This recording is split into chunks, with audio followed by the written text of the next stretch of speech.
Welcome back boys. Today is magta-tackle tayo or mag-dive in tayo sa 7 habits para mag-glow up ka this year. Make sure na mag-take down notes ka kasi lahat to is mahalaga.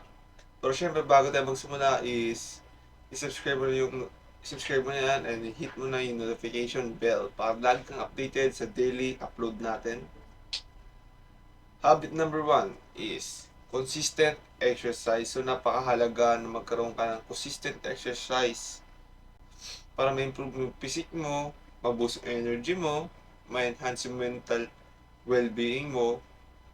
Plus, mag-create ka ng workout routine na nag-i-include dun yung strength training, cardio, and flexible exercise. Yung tatlong yan, para yan carbs, protein, and fats.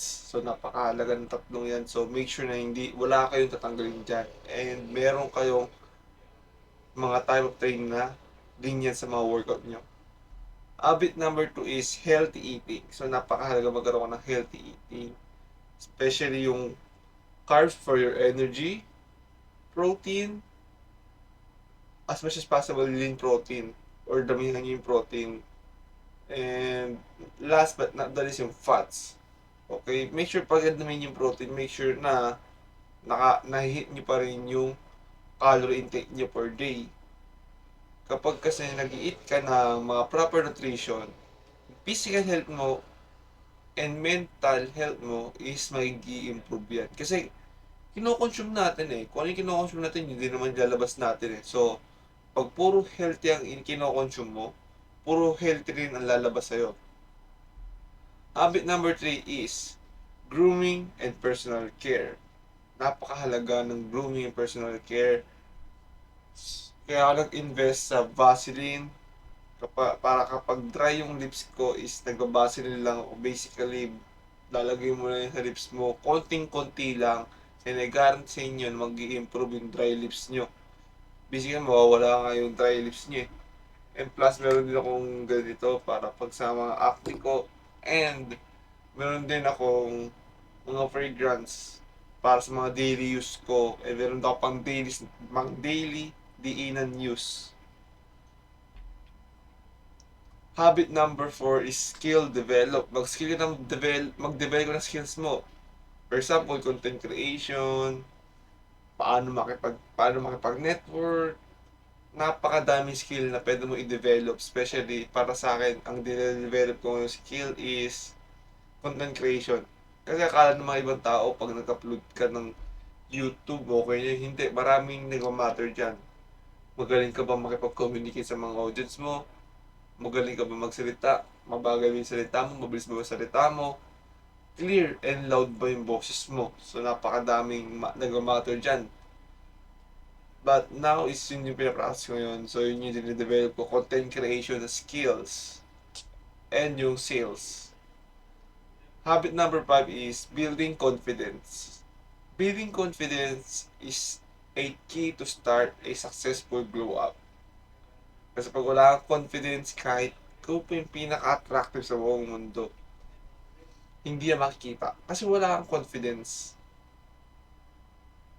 And plus, lagi nyo tatandaan, wala namang ginawang pangit agad. O wala nang chance para maging attractive. First see it. Worst case scenario, sabihin natin, 2 ka, 2/10. Mag-workout ka, gumanda physique mo. Okay, 5/10 ka na. Ayusan mo yung damit mo. Okay, 7/2 ka na. Ayusan mo yung pagsasalita mo. 8/10 ka na. 'Di ba?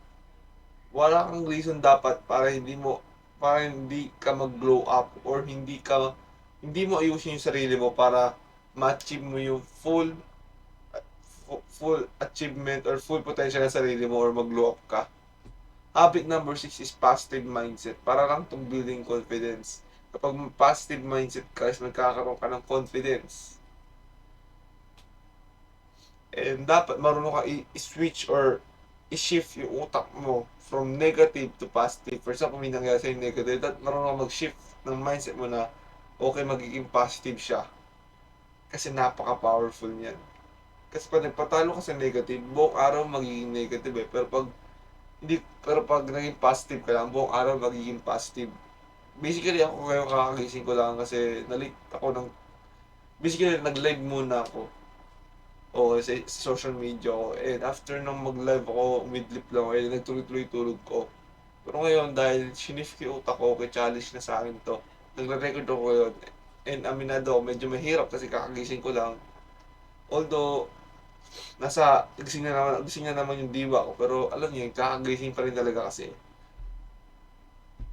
And last but not the least na habit is time management. Dapat marunong ka mag-manage ng time mo. Sobrang halaga na marunong ka mag-manage ng time mo. Tandaan nyo, time is key, time is gold. So, crucial dito yan. Especially sa personal growth mo. Gumamit ka ng mga calendar. Basically ito ako, bihira lang ako gumamit ng calendars. Pero ito yung ginagamit ko. Itong notebook na to, so nag-list down lang ako dito ng mga kailangan gawin. Then, pag okay na, i-check ko siya para lang po kung may mga hindi ba ako nagawa, may nalagpasan ba ako. Okay, number one, yun yung pinaka-importante mo gagawin sa buong araw. Ganun lang, para magkaroon ka ng time management. And yun lang yung 7 habits na kailangan mong gawin para mag-improve ka and mag-glow up ka. Kaya lagi mo tatandaan paano malaman kung hindi mo susubukan.